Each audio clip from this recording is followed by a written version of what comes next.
Welcome back, everyone. Ready for another deep dive? This time, we're really getting into the mind of a master, Edgar Allan Poe. Oh, a fantastic choice. You guys sent in some really fascinating excerpts from the Purloined Letter, and this is one of those stories that, even if you've read it before, like I have, every time you come back to Poe, there's always something new to discover. Absolutely. So today we're gonna try to unpack how Poe reveals the art of deduction. Like, how does a brilliant detective think? And maybe, just maybe, we can pick up a few tricks ourselves along the way. Now, the Purloined Letter takes us back to Paris in the 1800s. Always a good setting for a mystery. Right. There's an air of elegance, of intrigue. You can practically smell the pipe smoke and hear the clip-clop of horse-drawn carriages on cobblestone streets. Poe had such a way with atmosphere, you're transported right there. And that atmosphere, that setting, it immediately sets the stage, It's important. We've got this valuable letter that's been stolen. Nobody knows who took it or how, but everybody is desperate to get it back. And the chaos, it's exciting. Of course, high stakes, right from the beginning. Classic Poe. It is, and so enters our, shall we say, not-so-brilliant character, the prefect of police. Ah, yes. I see where you're going with this. Not exactly the sharpest tool in the shed, is he?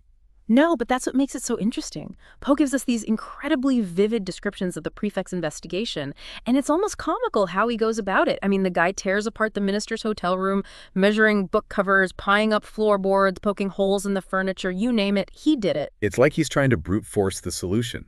And this actually ties into a really fascinating concept that Poe subtly weaves into the story. The idea of the Procrustean bed. Okay, I'll admit I had to look that one up again. Refresh my memory. What's a Procrustean bed? Okay, so imagine, right, this innkeeper, he's got this iron bed, only bed in the place, and he's absolutely obsessed with making every guest fit perfectly. Okay, that's a little weird, but okay. So if they're too short, he stretches them out on a rack. Ouch, right? Oh, yeah. And if they're too tall, well, he just chops off whatever hangs over the edge. Oh my goodness. That's brutal. What does any of that have to do with our bumbling prefect? Well, think about it. The prefect approaches the case with this rigid mindset. He's got his own ideas about how a thief would operate, and he's trying to force the evidence to fit those ideas. Just like that innkeeper with his bed. So instead of adapting to the situation, he's trying to make the situation adapt to him. Exactly. And that's the Procrustean bed in action. We all do it sometimes, by the way. Get stuck in our own ways of thinking and miss what's right in front of us. Makes you think, doesn't it? It does. It really does. Speaking of different ways of thinking, let's talk about the character that really steals the show. The enigmatic C, Auguste Dupin. Ah, now we're talking. This is where the real fun begins. He enters the story, cool as a cucumber, almost amused by the prefect's struggles. It's like he sees the whole picture from the get-go, while everyone else is stumbling around in the dark. It's the difference between simply seeing and truly observing. The prefect sees the evidence, but Dupin observes, he analyzes, and most importantly, he understands something crucial that the prefect misses completely. What's that? He understands the mind of his opponent. He actually says it in the story, right? Something about identifying with the criminal's intellect, thinking like they think. Exactly. Which is, easier said than done, especially in this case, because the supposed criminal isn't some common thief. He's a minister. Right. A man of power, prestige. And as Poe tells us, both a mathematician and a poet. It's an interesting detail, isn't it? It is. Why do you think Poe emphasizes that? I think he's hinting at the complexity of the minister's mind. This isn't just a cunning politician, but also a creative thinker, someone who can appreciate beauty and elegance. So to catch him, Dupin needs to understand both sides of that personality, the logic and the artistry. Exactly. And that's where it gets really good. Poe sets up this whole intricate puzzle, right? It makes you think it's all about secret codes and hidden compartments. But it's actually much simpler and more devious than that. The letter was right there in plain sight. Disguised as an ordinary letter, stuck in a card rack. It's brilliant.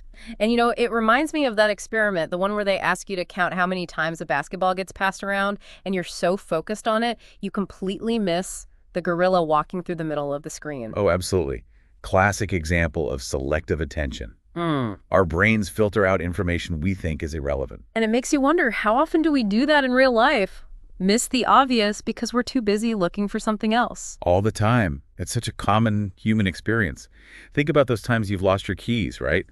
You tear the whole house apart, convinced they must be in some ridiculous spot. And then, of course, they're sitting right there on the counter where you left them.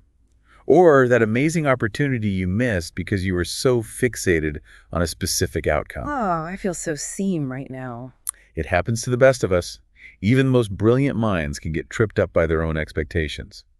But then you have someone like Dupin who's playing a whole different game. Right. He doesn't just find the letter, he replaces it with a copy. A facsimile, to be precise. And inside the copy, he leaves a little note for the minister. A quote.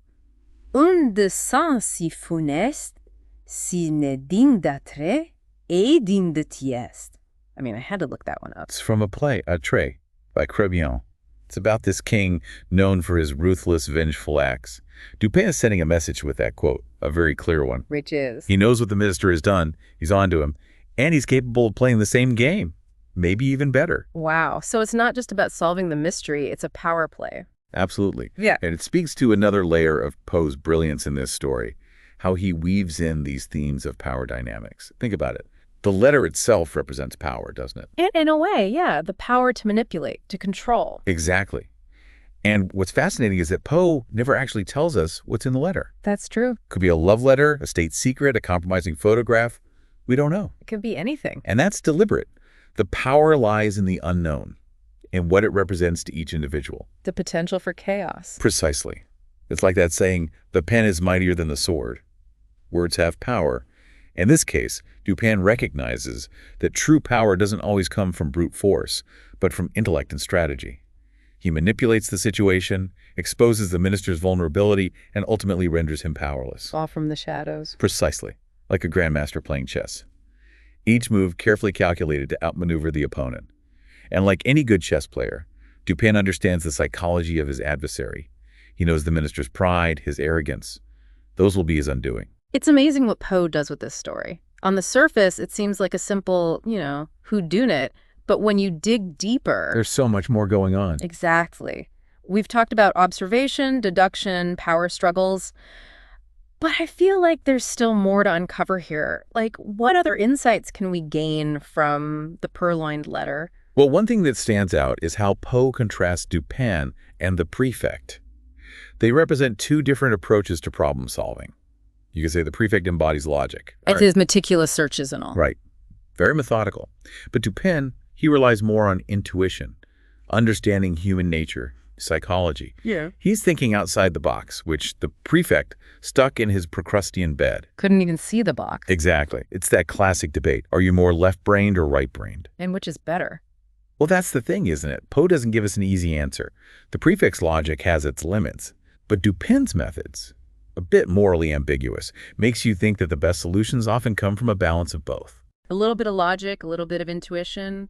Find that sweet spot. I like that. And it's not just the characters. Poe uses this duality in his descriptions of Paris itself. On one hand, you have the bustling city full of life and progress. And then there's this darker, hidden side represented by the minister's apartment. Full of secrets and shadows. Exactly. Poe's really good at making you question what you think you see. Speaking of questioning, I keep coming back to the letter itself. Why do you think Poe never reveals what's written inside? It's true. We never find out. It's almost as if by leaving it to our imagination, the letter becomes even more powerful. Oh, I see what you mean. It could be anything, so it becomes everything. The ultimate symbol of power and fear. Exactly. The unknown is often far more frightening than anything concrete. And that fear, as we've seen, can be wielded like a weapon. Or a shield, depending on who's holding it. Precisely.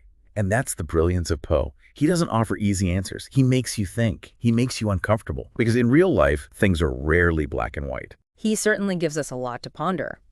So, as we wrap up our deep dive into the Purloined Letter, what's the takeaway for our listeners? What can they learn from Dupin, even if they're not solving mysteries? I think the biggest lesson here is the power of observation. Really seeing, looking beyond the surface.